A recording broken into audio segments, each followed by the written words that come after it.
আর্যকর ম্যাটারে অত্যন্ত গুরুত্বপূর্ণ তথ্য আপনাদের কাছে নিয়ে এসেছি যে তিলোত্তমার মা বাবা মারাত্মক তথ্য ফাঁস করলেন, যেটা হলো যে সিবিআইয়ের সাথে সেটিং করেছে তৃণমূলের এক মানে বড় নেতা। বুঝতে পারছেন, তৃণমূলের এক বড় নেতা সিবিআইয়ের সাথে সেটিং করেছেন, যার নাম সর্বসম্মুখে তিলোত্তমার মা বাবা ফাঁস করলেন। চলুন আপনাদেরকে পুরো ডিটেলসে সবটা বলবো যে সেই বড় নেতা তাবড় নেতার নাম কি। চলুন প্রথমত আপনাদেরকে বলি যে তিলোত্তমার এই যে বর্ষপূর্তি 9 আগস্ট তিলোত্তমার বর্ষপূর্তি হয়েছে 1 বছর। ফাইনালি মেয়েটার কিন্তু মৃত্যুর দিন চলে গেল। দিনগুলো কিভাবে গেল সত্যি আমরা জানি না, কিন্তু দেখুন যে একটা মা বাবা দাঁড়ে দাঁড়ে ভিক্ষা চাইছে যে আমার মেয়ের জাস্টিস দেওয়া হোক, আমার মেয়ে বিচার কবে পাবে। মেয়ের মা বাবা আজকে এমন একটা পর্যায়ে এসে দাঁড়িয়েছে, সেখানে মেয়েকে তো হারিয়েইছে সারা জীবনের মতো, সমস্ত স্বপ্ন ভেঙেছে, সেটা গেছেই। তারপরে বর্তমান যেগুলো রয়েছে আত্মীয় স্বজন পারিপার্শ্বিক সকলে কিন্তু আজকে তিলোত্তমার মা বাবাকে দেখছে আর সকলে দূরে সরে যাচ্ছে, অবহেলা করছে। সকলে মনে করছে দূর, এদের সঙ্গে কে বলতে যাবে, এরা মানে সকলের মুখে যেহেতু তিলোত্তমার মা বাবা, এমনকি সবচেয়ে বড় কথা হলো তিলোত্তমার মা বাবা শাসক দলের সাথে লড়াই করছেন, এই জন্য কিন্তু বিশেষ করে মানুষ তাদেরকে ইগনোর করছে।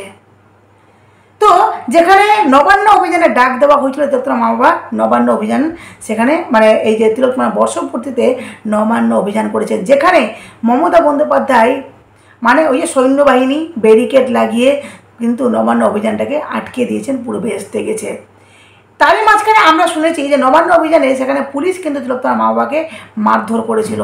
এমনও প্রশ্ন উঠছে যে সেই মারধর, এমনকি মারধর করা হচ্ছে, তাহলে বিজেপি নেতাগুলো কেন তিলোত্তমার মা বাবাকে, যেখানে ঘটনাটা ঘটেছে সেখানে কেন তিলোত্তমার মা বাবাকে পাশের হসপিটালে নিয়ে যাওয়া হয়নি, তাকে কেন দূরের হসপিটালে নিয়ে গেল, এমনকি যে কেন তাকে হেঁটে নিয়ে যাওয়া হলো, অনেক প্রশ্ন উঠছে, সেগুলো আপনাদেরকে পরে বলছি। কিন্তু যেটা হলো সবচেয়ে বড় কথা, মুদ্রা কথায় আসি, যে তিলোত্তমার মা বাবা তিলোত্তমার মা বাবা ফাঁস করেছেন যে কোন তাবড় নেতা সিবিআইয়ের সাথে সেটিং করেছে, যাতে সিবিআই সবটা জানেন, তারপরেও কিন্তু সিবিআই ফাঁস করছেন না সমস্ত সত্য তথ্য।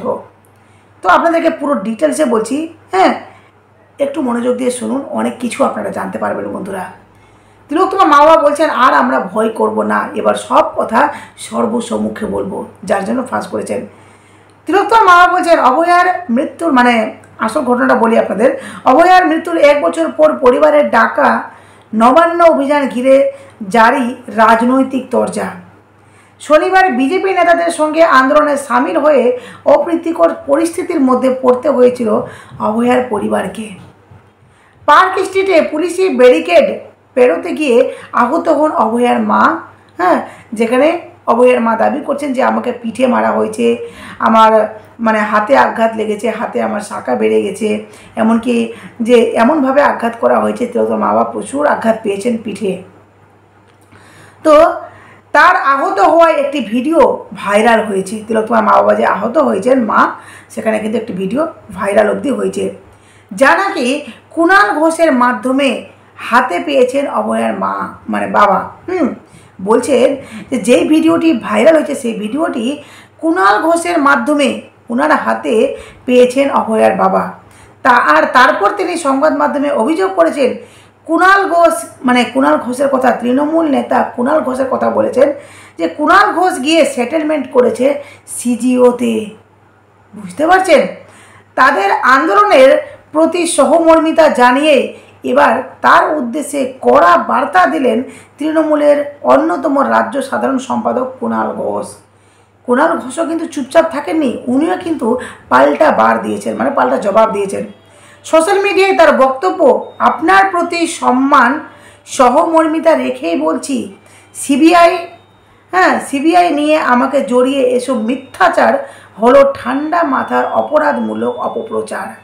যেখানে কুণাল ঘোষ এই সমস্ত দাবি করেছেন। কিন্তু এই যে সিবিআই যা লুকোচ্ছেন, যা কিছু সামনে আনতে চাইছেন না, এমনকি তিলোত্তমার মা বাবা কিছু ইঙ্গিত দিচ্ছেন, তার ইঙ্গিতেরও কোনো গুরুত্ব নিচ্ছেন না, এখানে তো বোঝাই যাচ্ছে যে কিছু একটা তো হচ্ছে, তাই না? যেখানে বলছেন সোমবার নিজের সোশ্যাল মিডিয়ায় পোস্ট করেছে কুণাল ঘোষ, বক্তব্য, সেই বক্তব্যে বলেছেন সিবিআই টাকা খেয়েছে, কুণাল ঘোষ গিয়ে সেটেলমেন্ট করেছে সিজিওতে। বললেন অভয়ার বাবা, মিথ্যাচার আর নাটকের সব সীমা পার করছেন উনি। কন্যাহারা পিতার যন্ত্রণা আমি বুঝি, কিন্তু তাই বলে ওরা যাদের কথায় যা যা করছেন, যা যা বলছেন, সেসব নিয়ে প্রশ্ন তোলার অবকাশ থাকছে। এখানে এভাবে আমার নাম করে মিথ্যা অভিযোগ করলেন কার কথায়? এটা কুণাল ঘোষ বলছেন। কোন তথ্যে?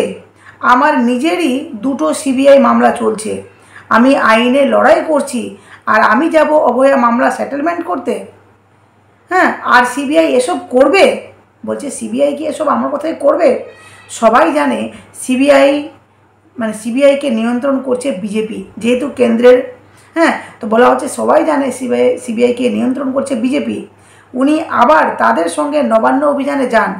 তৃণমূলের দাবি ওই দিন পুলিশের সঙ্গে, তিলোত্তমার মা বাবার কথা বলছেন, যে ওই দিন পুলিশের সঙ্গে সংঘর্ষ চলাকালীন বিজেপি নেতা কৌস্তব বাগচি সংবাদ মাধ্যমে প্রচার পেতে অভয়ার মাকে ধাক্কা দিয়েছেন। বুঝতে পারছেন? এখানে কুণাল ঘোষ এবার কৌস্তব বাগচির নাম দিচ্ছেন, যে উনি প্রচার পাওয়ার জন্য ধাক্কা মেরেছেন তিলোত্তমার মাকে। এরপর বলা হচ্ছে তাতে উনি আহত হন, তিনি বলে ভর্তি করতে হয় হাসপাতালে। এরপর অভয়ার বাবা দাবি করেন যে আহত হওয়ায় এই ভিডিওটি কুণাল ঘোষ তাকে পাঠিয়েছিল। রবিবার তার এহেন মন্তব্যে শুনে সাংবাদিক বৈঠকে কুণাল ঘোষ পাল্টা জানান তিনি ভিডিওটি পাঠিয়েছিলেন। কথা ঠিক, তিনি স্বীকার করেছেন যে হ্যাঁ, ভিডিওটি আমি পাঠিয়েছি, এটা একদম ঠিক, কিন্তু অভয়ার বাবাই সেই ভিডিওটি চেয়েছিলেন তার কাছে, তাই তিনি যেহেতু কুণাল ঘোষের কাছে যাওয়া হয়, এটা কুণাল ঘোষ দাবি করছেন, তাই তিনি কিন্তু ভিডিওটি পাঠান তিলোত্তমার বাবাকে। সে কথা বারবার স্পষ্ট করেছেন কুণাল ঘোষ, আর সোমবার সোশ্যাল মিডিয়ায় পোস্ট করে অভয়ার বাবার মন্তব্যে তাকে কার্যত কড়া বার্তা দিলেন। দেখুন, তিলোত্তমার মা বাবা এই যে কথাগুলো বলেছেন, সেটা কিন্তু ফেলে দেওয়ার মতো নয়। কিছু তো একটা হচ্ছে সিবিআইয়ের কাছে, যেখানে বলছেন যে এই যে মারধরের যে ভিডিওটি কুণাল ঘোষ পাঠিয়েছে, সেই ভিডিওটি কোথায় থেকে আসলো? বুঝতে পারেন? এই ভিডিওটি পাওয়ার পর তিলোত্তমার মা বাবা কিন্তু এই কথাগুলো বলেন, সিবিআইয়ের সাথে সেটেলমেন্ট করেছে কুণাল ঘোষ। এখানে প্রশ্ন উঠছে, কুণাল ঘোষ কেন অভয়ার বাবার অভিযোগকে মিথ্যাচার বলছেন? অভয়ার বাবার অভিযোগের ভিত্তি কী ছিল যেখানে কুণাল ঘোষ জড়িত? কুণাল ঘোষ কীভাবে ব্যাখ্যা করেছেন যে তিনি কেন অভয়ার বাবার ভিডিও পাঠিয়েছিলেন? নবান্ন অভিযানে কুণাল ঘোষের নাম জড়ানোর তিনি কেন ক্ষুব্ধ? কুণাল ঘোষ কেন ক্ষুব্ধ? এই সমস্ত প্রশ্ন উঠছে। তো যাই হোক, এই প্রত্যেকটা তথ্যই কিন্তু খুব গুরুত্বপূর্ণ। তবে দেখা যাক আগামীতে কী হচ্ছে, আর অবশ্যই কিন্তু আপনাদেরকে বলবো। আর যেটা হলো যে এই নিয়ে কিন্তু তৃণমূলের আরেক বিধায়ক মুখ খুলেছেন, যেটা হলো উনি এক অভিনেতা ছিলেন, যিনি বিধায়ক চিরঞ্জিত।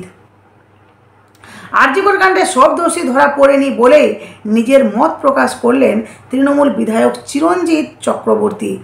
ঘটনাচক্রে বারাসতে তৃণমূল বিধায়ক চিরঞ্জিত চক্রবর্তী যে মন্তব্য করেছেন, তার শাসক দলের পক্ষে অস্বস্তির কারণ হওয়ায় কথা বলেন অনেকে মনে করছেন। তাদের মতে তৃণমূল বারবার এই মর্মে প্রচার করে এসেছে, কলকাতা পুলিশ যে সঞ্জয় রায়কে গ্রেপ্তার করেছিল ধর্ষণ খুনের মামলায়, সিবিআইও তার বিরুদ্ধে চার্জশিট দিয়েছে।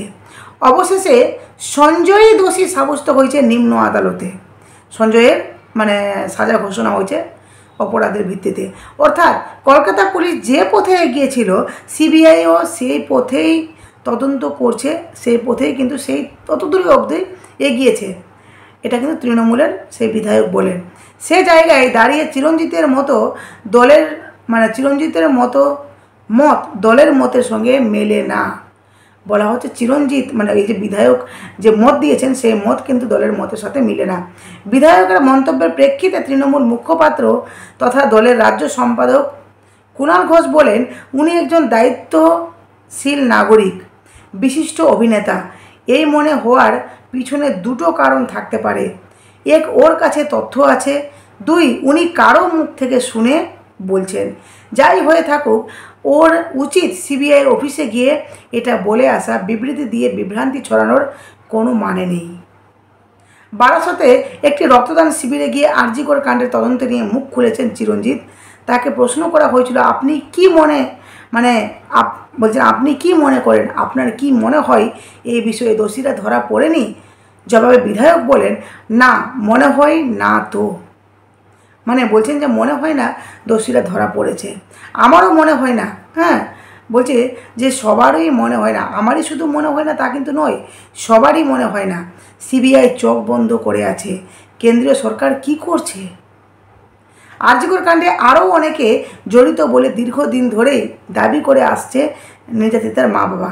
সেই প্রসঙ্গে জিজ্ঞাসা করা হয়েছিল চিরঞ্জিতকে, তার উত্তরে তিনি বলেন, হ্যাঁ তাদের ধরতে হবে তো, ধরছে না তো, মানে সিবিআই ধরছে না তো, পয়েন্ট আউট করতে হবে, ওরা দেখাবে, সিবিআই যাবে, সিবিআই তদন্তে গাফিলতি রয়েছে বলে চিরঞ্জিত বলেন, সিবিআই তো দেখলাম উপরে একটা কি ঘর আছে, 9 নম্বর নাকি ঘর, ওখানে নাকি রক্তের দাগ আছে, সেই ঘরে বলছেন চিরঞ্জিত চক্রবর্তী বলছেন সেই ঘরেই তো এখন চাবি খোলেনি, বলছেন সেই ঘরেরই তো চাবি খোলেনি, ঢোকেইনি, বহু মানুষ আছে যাদের ক্রস এক্সামিনই করেনি। কথাগুলো কিন্তু উনি ভুল বলেননি। হ্যাঁ, শনিবার নবান্ন অভিযানে গিয়ে জখম হয়েছেন নির্যাতিতার মা। সেই ঘটনা নিয়ে চিরঞ্জিত বলেন, কে করেছে তা তো বোঝা যাচ্ছে না, জানা যাক তারপর বলা যাবে।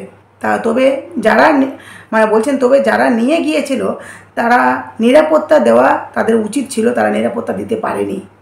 বিজেপি নিয়ে গিয়েছিল, ঘিরে রেখেছিল, সেটা ঠিকভাবে হয়নি। তার মধ্যে কে কাকে মেরেছে বলতে পারবো না। আমি দুঃখিত, মর্মাহত যে এই ঘটনাটা ঘটেছে, এর কিন্তু সমাধান হতেই হবে, এইটুকু আমি বলতে পারি। মানে তিলোত্তমার মা বাবাকে এভাবে যে আঘাত করা হয়েছে সর্বসম্মুখে, এটার একটা মানে কি একটা বলে না সমাধান আসা উচিত। আর এই যে সমাধান না আসলে, কে মেরেছে, কে হঠাৎ করে তিলোত্তমার মা বাবাকে এভাবে এতটা আঘাত করেছে, যদি ধাক্কা লাগার কারণে পড়তো না তাহলে এতটা হতো না। কিন্তু এখানে ইচ্ছাকৃতভাবে যে করা হয়েছে সেটা কিন্তু স্পষ্ট বোঝা গেছে। যেখানে প্রশ্ন উঠেছে যে আহত হওয়ার পর আরজি কর কাণ্ডে নির্যাতিতার তরুণী মাকে হাসপাতালে না গিয়ে কেন প্রায় 8 কিলোমিটার পথ হাঁটানো হলো? তারপর আরও প্রায় 1 ঘন্টা তাকে কেন বসিয়ে রাখা হলো রাস্তায়? কেনই বা ঢিলছড়া দূরত্বের এসএসকেএম পাশে যে হসপিটাল ছিল এসএসকেএম হাসপাতালে না গিয়ে নির্যাতিতার মা ও বাবাকে খিদিরপুর থেকে প্রায় 17 কিলোমিটার দূরে বাইপাসের বেসরকারি হাসপাতালে চিকিৎসার নাম করে নিয়ে গেলেন বিজেপি নেতারা? কেন নিয়ে গেলেন? শনিবার বিজেপির ঝান্ডাহীন নবান্ন অভিযান ও তাকে নিয়ে নানাবিধ চিত্রনাট্য দেখে এমনই প্রশ্নমালা তৈরি হয়েছে সাধারণ মানুষের মধ্যে। শনিবার নবান্ন অভিযান চলাকালীন পার্ক স্ট্রিটে কপালে আঘাত লেগে নির্যাতিতার মা আহত হন বলে অভিযোগ।